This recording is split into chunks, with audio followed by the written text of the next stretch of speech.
अमरावती जिल्ह्यातील दर्यापूर तालुक्यात ढगफुटी सदृश्य पावसाने शेतकऱ्यांची शेती खरडून गेली आहे। दर्यापूरच्या थिलोरी गावातील कपाशी सोयाबीनचे पीक पाण्याखाली गेले असून शेतजमीन खरडून गेल्याने शेतातील कपाशी पिकाचे मोठे नुकसान झाले आहे। त्यामुळे शेतकरी सरकारकडे मदतीची आस लावून बसले आहे।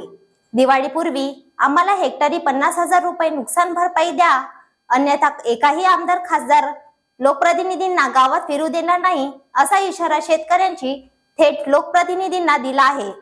त्यामुळे सरकार नेमकी काय भूमिका घेणार याकडे सर्वांचे लक्ष लागले आहे। तुमची काय मागणी आहे? मी ज्ञानेश्वर होले, थिलोरी। काल आमच्या इथे ढगफुटी सदृश म्हणजे ढगफुटीसारखा पाऊस झाला। एका दमान म्हणजे एका अर्ध्या घंट्यात नदी नाले पूर्ण भरून आले।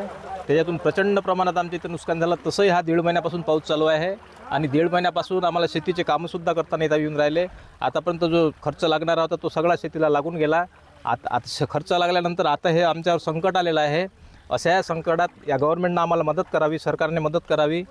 त्याचप्रमाणे सरकारने कर्जमाफीसुद्धा करण्यात यावी। दुसरी गोष्ट म्हणजे आम्हाला 50,000 रुपये हेक्टरी मदत देण्यात यावी। Vidarbha city news, Amravati.